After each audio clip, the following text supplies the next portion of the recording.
welcome to the NASM GPT podcast and Facebook Live webcast. My name is Richey, and I want to welcome you and thank you for time out of your day to check out this podcast. And I'm excited, but I have one of my favorite researchers just today. He has been extensive research that he's done and the work that he does with professionals, and he is author of a book that I've read through on several occasions called The Science and Development of Muscle Hypertrophy. I want to say a big shout out and a big thank you to Dr. Brad Schoenfeld. Brad, thanks for being on. My pleasure, Rick. Yeah.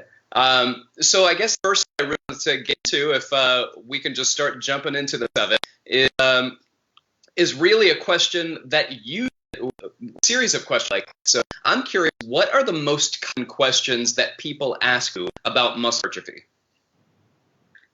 Oh, boy, the most common. The most common is, how do I get big? Yeah. That's a thick question to break down. How do you break that down in a short answer, or kind of? We're going to dig into it a little bit deeper, but if somebody just asked you that when they raise their hand in your classroom, how do you go about answering that? Well, after I tell them pick the right parents, I like that. That's part of it. But ultimately, look, it then starts to come down. This is where the nuances come down, and it depends upon how much do you want to optimize your own genetics. So to just get bigger and to gain muscle, basically it comes down to training hard and consistently. You can do that with a very basic type of program and really not spending that much time doing it. 2-3 days a week, half hour, 45-minute sessions. If you're training really hard, even single set HIIT type sessions, the high intensity training sessions, not high intensity interval, HIIT meaning high intensity one set to failure type of, or close to failure, can get you a good amount of muscle. Now, if you then want to maximize your own genetics, then that's my book.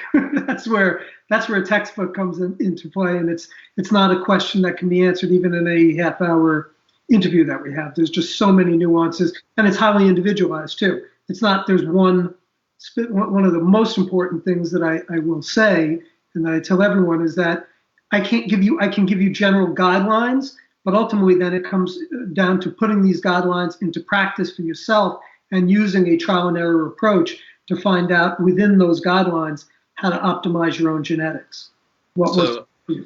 That leads me to a question, just because of something that you mentioned, is leading up to failure, and whether that is volitional fatigue or actual muscular fatigue.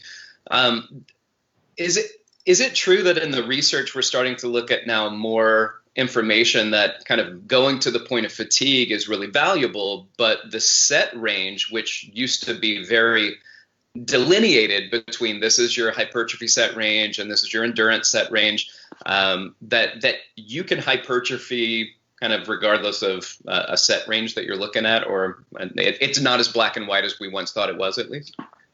It's kind of a two-part question, but I'll kind of gauge both of them. That first, that is true that there is no hypertrophy range. That often elusive or talked about 8 to 12 reps for hypertrophy I don't want to say it's been debunked per se, because it's an effective range to train in, but you can gain muscle across a very wide span of repetition ranges.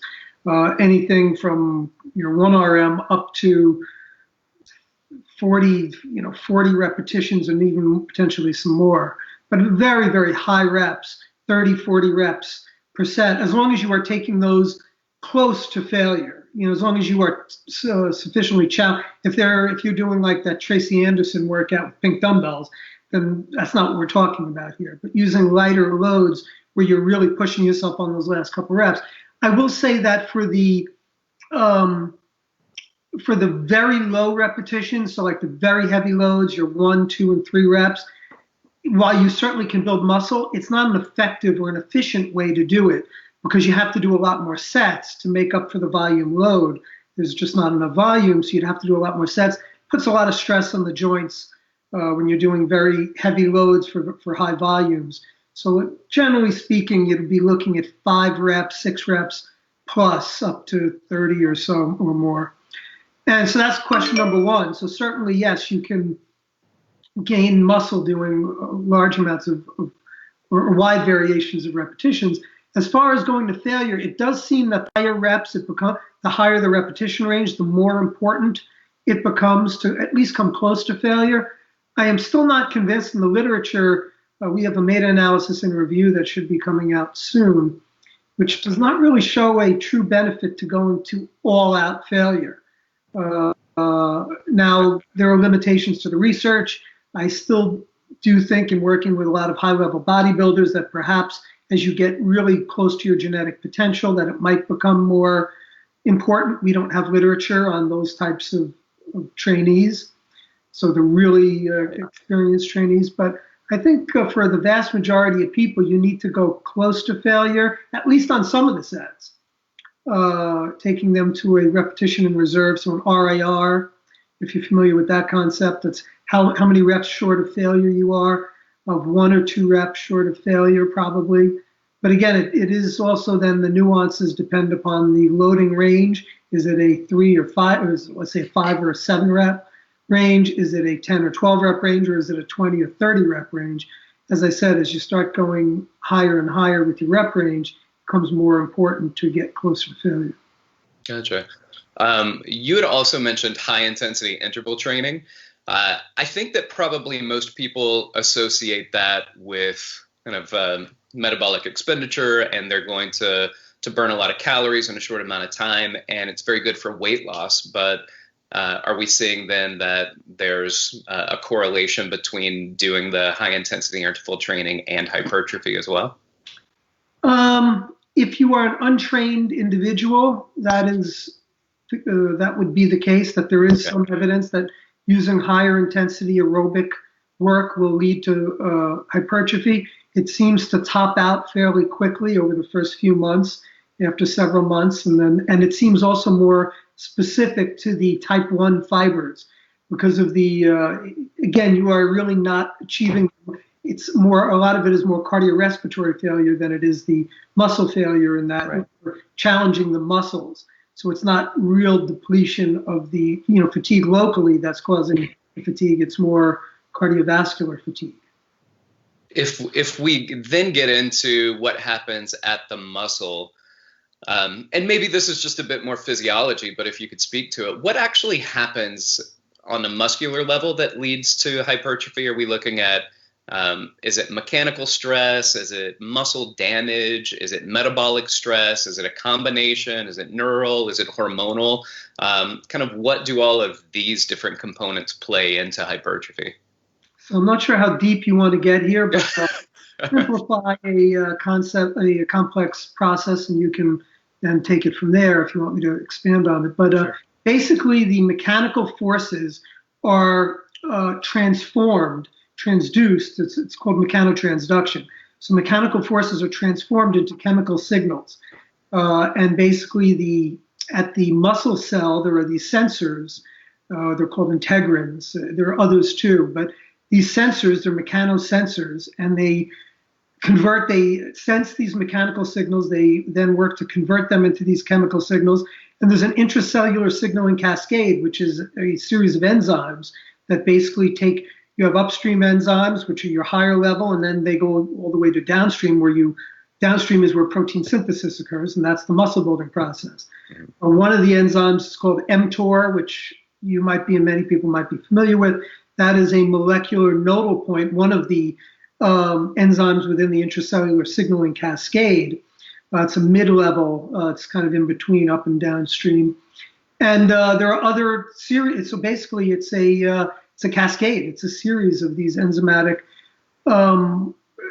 initiatives. And there are multiple pathways that lead to mTOR. And there are also, it's believed, mTOR independent cascades even. So even without mTOR, while it will blunt some of the hypertrophy. So again, I just want to point out how complex this cascade is. Sure. When you start asking about, is muscle damage involved? So obviously the mechanical forces are your driving force, because the forces are what are converted, but are other factors really? I think that's where what's the more interesting question is metabolic stress involved? Is muscle damage? Is hypoxia and other factors? And the truth is, we're just not sure. There is certainly some evidence that points to it, but you figure we can send men to the moon at this point, and we'd know exactly how to figure out what makes muscle grow, and we're still far from really having a full understanding. There is certainly evidence that there is effects of muscle damage and metabolic stress, but there also is some evidence that there's not, or that it's minimal. And whether it happens and to the extent that it does occur isn't clear. And what is clear is that the driving force is your mechanical forces, and everything else would be additive to that. And of course, you kind of mentioned chronic hormonal levels. So if you're a very low, like if a male has very low testosterone levels, if you're a male and your T levels, or if you're hypogonadal, let's say, especially what happens in elderly men, but if your testosterone levels, let's say 100 nanograms per deciliter, when your base levels, normal levels are 300, and generally normal is somewhere 500, 600, you're going to have a tough time growing muscle. So there's certainly other factors we do know get involved there. And of course, one of the elephant in the room we haven't touched on is nutrition. So that was my next question. You need obviously sufficient protein is essential. If you're deficient in protein, well, that's going to be an issue. And calories themselves, if you are not taking in sufficient calories. So if you're in a caloric deficit, it's harder to grow muscle. And that really speaks to kind of the surplus of protein is what most people think of, but you're kind of adding to that, and it's not just an extra surplus of protein. And we're kind of looked at what the research is interesting, because it's kind of what bodybuilders have been saying since I was born, which is eat the amount of grams per body weight in pounds, right? And there's a conversion where it's kind of grams to kilograms, right? So it ends up being, if you're a 175-pound male, you would have up to 175 grams per protein. Is that what the research is pointing to right now? That's correct. So it's somewhere between 1.6 to 2.2 grams per kilogram. Now there's 2.2 kilograms in a pound. So okay. 2.2 kilograms per pound, 2.2 grams per kilogram is the same thing as a gram per pound. Yeah. Do you actually need that much? That's still not clear. It partially, or at least seemingly, will depend upon how hard you're training, with stressors in your life and other factors. It could be a little bit lower. Generally, my recommendations for people who really want to maximize muscle mass are between 0.8 to 1.0 grams per pound. So let's say if you're 200 pounds, it would be a minimum of, let's say, 160 grams and up to 200. And when you start getting over 1 gram per pound, it probably doesn't make much, if any, difference. That your body cannot store excess protein. It's basically just going to oxidize it for energy. So it's kind of wasted protein at that point. Gotcha. And eating that much protein at some point, at least I remember in college, it was like, man, if I have to eat another can of tuna, or if I have to like just trying to take in protein can be an arduous process within itself. Well, so that's another interesting point. So that is definitely true. And that is why if your goal is weight loss, getting more protein could potentially help you to lose weight, because it can make you less hungry. It basically can blunt your appetite. So there is at least a theory that if you want to have higher amounts of protein, and there also is some evidence that in a caloric deficit, you might need slightly more even than a gram per pound if you want to hold on to your muscle. It's still somewhat equivocal, but certainly it is difficult to eat protein, a lot of protein. So yeah, if you want to lose weight, it's a good, consuming more protein is a good strategy. Gotcha. Is there a recommendation or at least some evidence that supports what is the other kind of distribution of macronutrients that you would take in? Not really. Okay. To me, nutrition, so I would say that you have fats are essential. So carbohydrates aren't essential. Now, just because they're not essential doesn't mean they're not beneficial. That's another, right. It's like your keto proponents will say, well, carbs aren't essential. So no, just because something isn't essential doesn't mean they might not be beneficial. And there's certain, again, I know we don't have time in this short interview to go into, but there's certainly reasons why having some carbohydrate intake is going to fuel performance, especially anaerobic performance. Your B vitamins are largely in carbohydrates.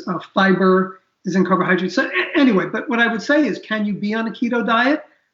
It's not for me, but yeah, it's a viable diet. I would also say that if you want to maximize muscle gain, a keto diet probably is not your ideal diet. You can gain muscle, but if looking to maximize for a bodybuilder, it's probably not optimal, because again, you're going to have low glycogen stores and thus your performance, and that's been shown pretty well in the literature. But I'm a proponent basically of the other macros, as long as you get your essential fats, which are your polyunsaturates, so your omega-6, omega-3s.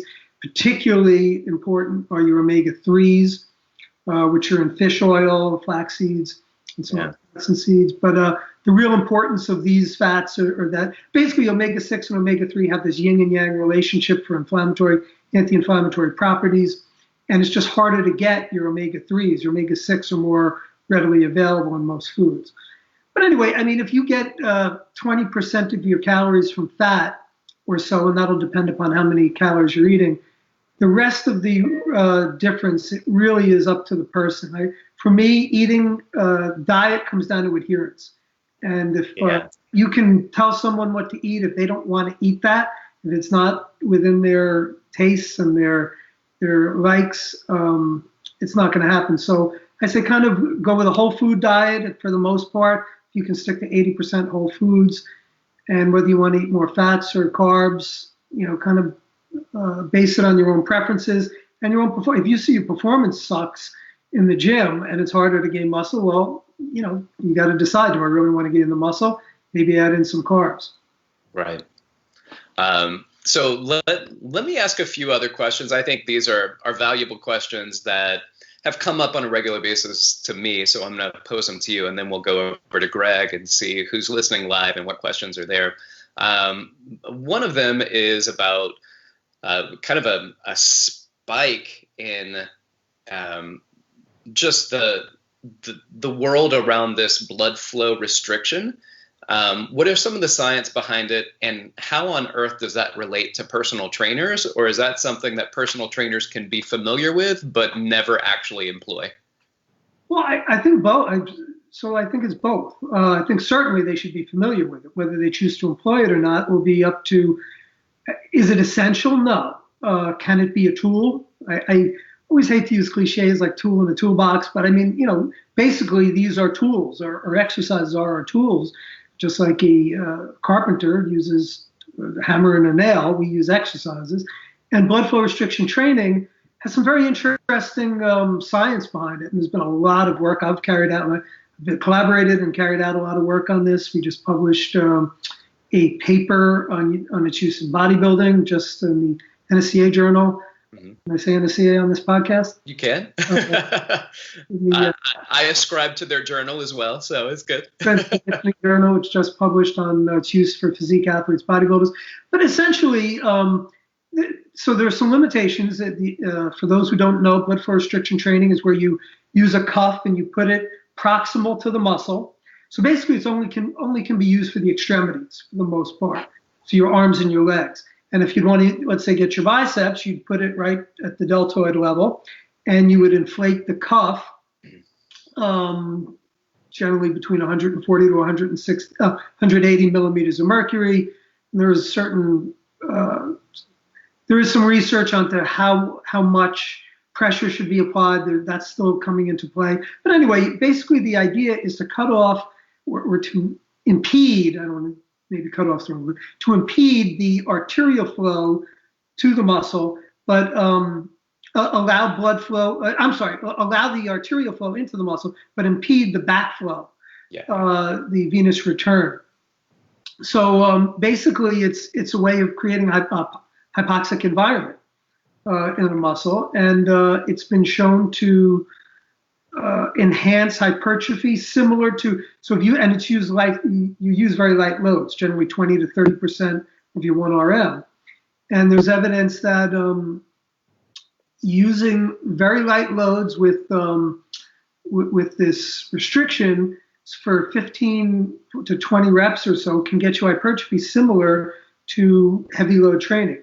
And why is that important? Well, I mean, first of all, they seem to have different mechanisms at play. And there is some evidence that you might be able to increase type 1 fiber hypertrophy vis-a-vis type 2, and that might be beneficial certainly for bodybuilders or physique athletes, and perhaps for endurance athletes as well. That might be a plus. There also seems to be different mechanistic factors, so it's possible that combining blood flow restriction training with traditional training might have a synergistic effect. And finally, it's a very nice strategy for injury. So if you've been injured and you need to use lighter loads without using a ton of reps, which can be for a lot of, let's say you can use light loads to failure at 40 reps. If you do blood flow restriction training, you could cut that down to, let's say, 15 to 20 reps. So basically cut it in half, the number of reps, and make it a lot more, I don't want to say enjoyable, but certainly less onerous of those repetitions. I guess the reason I was kind of concerned and drawing maybe a little trepidation leading into that is because I just don't want personal trainers to hear how beneficial it can be and then just start tourniqueting people's arms. And so there's actually been some new research showing that wrapping a tourniquet around the muscle probably, because it's hard to know exactly how much pressure to apply. And there was an old gauge that they used to say use a pain tolerance of roughly a 7 on a scale of 10. So if you feel like it's strangling you, that's a 10. And if you don't feel anything, that's a 1. And you should be 7, where it's somewhere in between. You're feeling it. But the accuracy of that has been questioned. The good thing is they now are having actual units that are being sold, and there are a couple hundred, so they're coming way down in price. The old Katsu units, where they do the research, are $5,000+. But they now are selling these portable units. There's a couple of, a company just sent me one. I don't want to make this like it's a plug, but I mean, it worked very well. So I'm not going to mention their name because I'm not a shill for that or anything. But I will say, if people want to research it, there are units out there, and it worked well. I mean, it basically you inflate it, and it hones in on your own blood pressure and sets the pressure for you. I think the sale price was like $199 or something like that. So it's becoming much more feasible. The point here is that it's becoming a lot more feasible for use in a personal training setting. Oh, all right. Right. But by the way, another point that I should make is, and also given our situation now, I definitely would push trainers more towards the purchase of something like that versus grabbing some bands or tubing and trying to create tourniquets. So I think it's probably a better way of gauging, and something that I don't know if personal trainers consider as much as they should, which is our job ultimately is keeping people safe while exercising and providing results. So if you're not familiar with it, my suggestion is don't just go out there and start tourniqueting and restricting and potentially occluding blood flow. So I think that the science behind it's really good, and you and several other people have done some brilliant stuff. And but there are some wonderful machines and kind of supporting tools that allow for people to employ such things, which I think is a good idea. Well, I agree with that, Nick, but let me go into. Sorry, go ahead. Can you hear me? Yeah, so I would say I would agree with that, but that's no different than you shouldn't be teaching, or not you, but a personal trainer shouldn't be teaching a squat or a deadlift or a Turkish get-up if they don't know how to perform it. So you never want to just say, all right, I hear about blood flow restriction, so I'm going to tie something onto someone. Yes, you need to do your diligence anytime. If you're a trainer, you are responsible for your client, and you need to use proper, above all, do no harm. So you need to take all precautions and make sure that you're fully versed in what it entails and how to go about using it before you employ that tool. Just like a carpenter isn't going to go use a saber saw if he doesn't know how to use the saber saw. I would hope cut off his hand. That's right. That's a good analogy. I want to ask maybe just a couple more questions before we go to the people. One is can you just touch briefly on, I had heard somebody say that time under tension is dead. Is that in a fact, or is that hyperbole? No, that's definitely hyperbole. I mean, so I don't even know what context someone would say that in. What I would say is what I think is maybe, and maybe this was the point, what I think is more challenge is the question, is there an ideal time under tension of a given set? And I think that is much more in question. I think that the question then becomes, certainly there's a time under tension for a session for, let's say, a muscle group. But as I mentioned, let's say you're doing 3 reps. Okay, let's say you're doing a 3 RM. And how long would that take to do a 3 RM? 8 seconds, long. 8 seconds, 10 seconds maybe. Yeah. That versus a set of 12 reps. How long would that take? Well, if it's, let's say, a 1-2 tempo, 30 seconds, 35 seconds or so, 40 seconds, 30, 40. So that's your range. But then what if you're doing 7 sets of 3? So that's your time under tension for that. So let's say if you're doing 3 sets of 10, that's 90 seconds. If you're doing 7 sets of 3, let's say 10 seconds, or 8 sets of 3, it's 80 seconds. You're going to get the same time under tension for that given exercise. And we actually have done work on that. My doctoral dissertation work was on that exact topic, and we show no difference in hypertrophy. So I think the question then becomes, if you're keeping muscles under tension for a given period of time for a given session, that really is probably more relevant. That I do not think that there is that set should be looked at, that you have an ideal time under tension for a given set.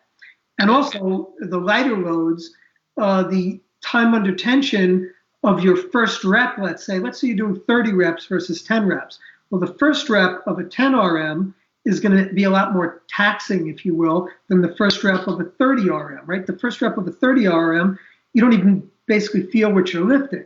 So the time under tension, again, is not really relevant in that respect, because you're not equating the actual tension. You're just equating a time that the muscle, but what is the actual quality of the tension? So it's a more nuanced, again, these are, I see. People tend to oversimplify these types of things when they're much more nuanced. And we need to, I think one of the issues in fitness is everyone wants the buzz term, like time under tension is a cool buzz term and an easy concept to understand, but no one wants to dig into the details and really explore the nuances that are critical to making determinations. Yeah, thank you for that. That provides quite a bit of clarity. I think I have one more question, and then I'd like for, if you've got time, then we'll have Greg read some questions. But I wanted to talk to you, and we talk about this a little bit, but coming from you, I think it would be valuable. Linear versus undulating versus any other types of periodization regarding hypertrophy. What are some of the best results that are seen? Yeah, I mean, if you're asking about research, very little research on that. And very little evidence that one is superior than another. There might be, we just have no evidence of it. And I tend to not really look in those terms. What I would say is, if you're looking to use periodization for optimizing hypertrophy, or let's say a bodybuilding or physique show, you obviously want to do a reverse linear, because you don't want to end with a power phase if your goal is to maximize hypertrophy. So just the placement of it, is it superior in the overall context? Well, I mean, it would depend when your measurement is. But if you're measuring hypertrophy at the end of a strength phase, it would tend to not be superior. So I would say that periodization is a concept, not a defined way of going about things. Like people talk about periodization as if there's one way to periodize. Reverse periodization would just mean that you're putting the hypertrophy phase at the end rather than at the beginning, the traditional periodization. But I would say that there's a gazillion different ways, if that's an actual word, to carry out periodization. And really the way you go about planning, because periodization is basically structured planning, a systematic way of planning your sessions. how you go about planning can be done in so many different ways, and there's many different ways to optimize hypertrophy. So we do not have great literature on periodization in general, and certainly for hypertrophy. So I couldn't give an evidence-based answer if that's what you're after. Thank you. All right. Well, I appreciate that. Appreciate it. Let's go to Greg. Are there any questions that have popped up from the listeners regarding our subject today for Brad? Yeah, you guys answered a lot of them, but there was one in particular from Fitness Vita that Brad mentioned various ways of gaining muscle all the way from the low to high rep spectrum. Is there? I'm having a hard time hearing you. Can you? Yeah. Can you guys hear me now? Is that better? A little. Come again? So Brad mentioned various ways gaining muscle all the way from the low to high rep spectrum. Is there a certain way that is better for different populations, i.e. an athlete versus someone looking to improve their health? Did you hear Nick? I couldn't make out what he was saying. I was having a hard time hearing from the beginning of the call, so I missed most of that. I heard about high reps and an athlete, but I wasn't sure the specifics of that. Yeah, and Greg, if you want to text me that question or hold it up, and I can go another direction with this, and then we'll still get it. And if you have some follow-up questions with that. Hey, Brad, so one of the questions I have, I think it's kind of interesting, is that I do think there's probably a certain rep range where type 2 muscle fibers are certainly more engaged, and these kind of hypertrophic ranges that can go from, whatever, these kind of 6 reps to 40 reps that we had talked about before, certainly don't involve those muscle fibers as much. So when we get into hypertrophy, are we seeing in these rep ranges mostly type 1 muscle fibers, or are they type 2 muscle fibers as we get closer to fatigue where the other muscle fibers jump in? What's going on there? So it's interesting that you asked that. The literature has been somewhat mixed on that topic. There are some studies that do show fiber type specific differences, with your type 1 fibers being more preferential to high rep training and your type 2 to lower rep training. Others have not shown that, and we just carried out a study. Now, we did not look at fiber types per se. It was just published a couple of days ago. But we looked at the soleus muscle versus the gastroc.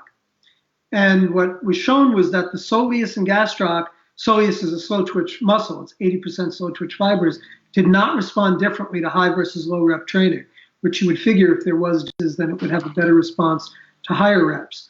So it still remains questionable, but I'm becoming more skeptical. Yeah. That was it. Did you have another question?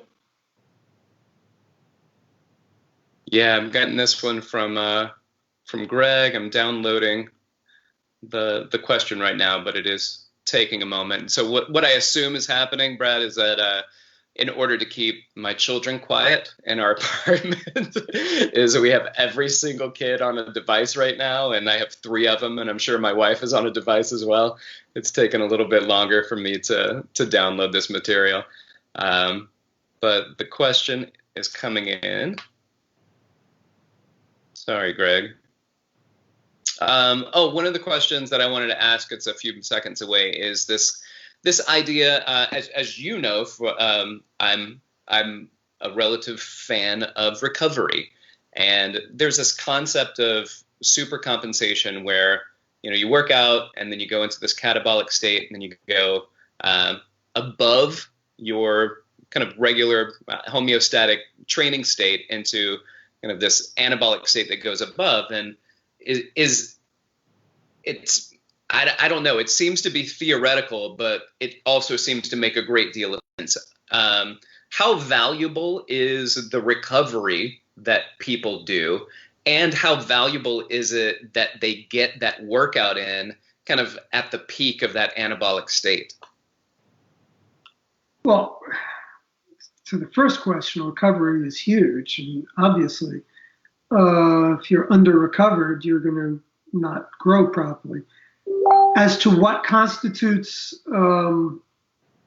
optimal recovery is a very elusive question. And I think that there's so many factors that go into it, both genetic, lifestyle, a combination of genetics and lifestyle, and age is going to enter into it as well. So I can't give you a one-size-fits-all answer to that, just to say that recovery is extremely important. And I don't think we also can look at it as a one answer in terms of that this is the way it should be across the training protocol, because you can look at it in blocks. There can be periods where you are under recovered, but it actually potentially can promote greater supercompensation. Let's say you push your body, you overstress it for let's say a week or 2 weeks. You might be able to go under recovered, but spur an overcompensation, supercompensation. So those are things that we still need more insights into.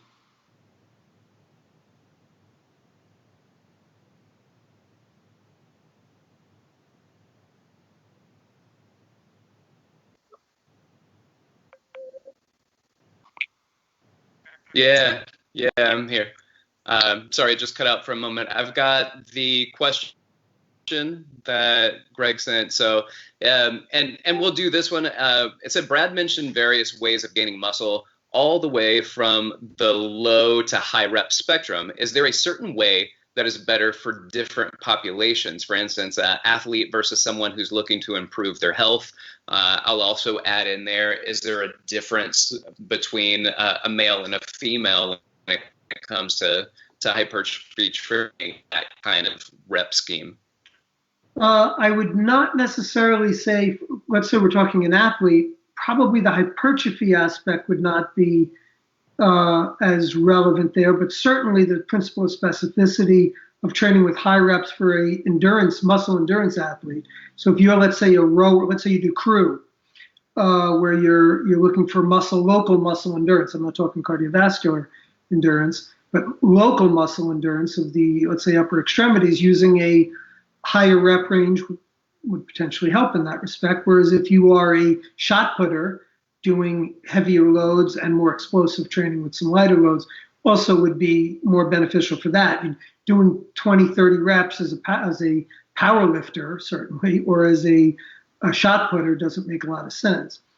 From a health perspective, I don't think we can say that one necessarily has a better health outcome than another. I would just say that for those who, let's say, have osteoarthritis, it would be a benefit to use lighter loads in general, that you're going to put less joint stress on. And just in general, I think at least mixing in some of the lighter loads will facilitate recovery.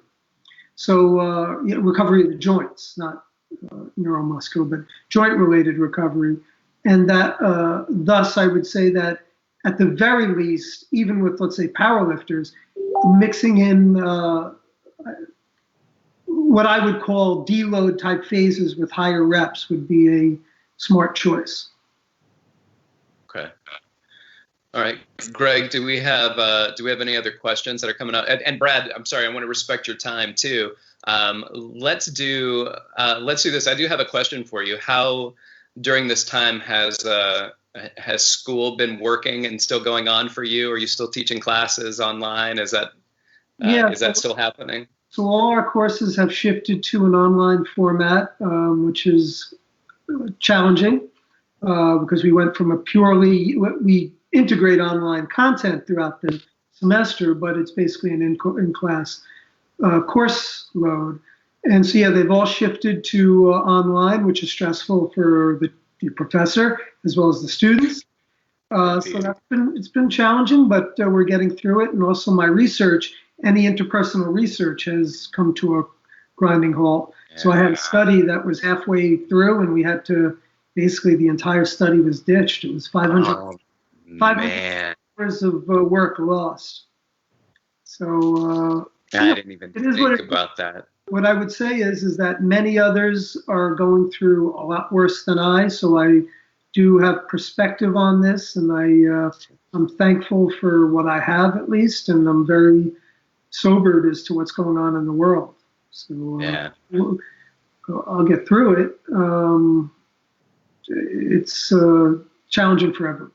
It is indeed. Well, I want to say thank you. I know that you're probably spending a lot of time learning new skill sets like video editing and screen recording and things like that. So thank you. I hope the best for all the students at Lehman College, that you're able to still get their heads filled with all the knowledge that you've got, and their muscles filled with all the sarcomeres they can fit in there. So, I'm going to do, again, a shout out to at least one of your books that I have, The Science and Development of Muscle Hypertrophy. Excellent book, great research. Is there a way that people can follow you, contact, reach out, as social handles, anything like that you'd like to share? Yeah, I mean, I'm all over social. First of all, the textbook you're talking about, the second edition, I just got my advanced copy, but it'll come out next month. So the second edition, it's over 4 years since it came out. But so yeah, check that one out. And I'm all over social media. You could just search for me on Instagram or Facebook or Twitter. Those are the three that I use. And if you Google me or if you search for me on any of the platforms, you'll find me. All right. If we look for you, we'll find you. Sure. Dr. Brad Schoenfeld, thank you so much for your time, your knowledge, your expertise, and for sharing that with us. I appreciate it. Again, thank you for listening. My name is Richey, and this is the NASM CT podcast. My pleasure.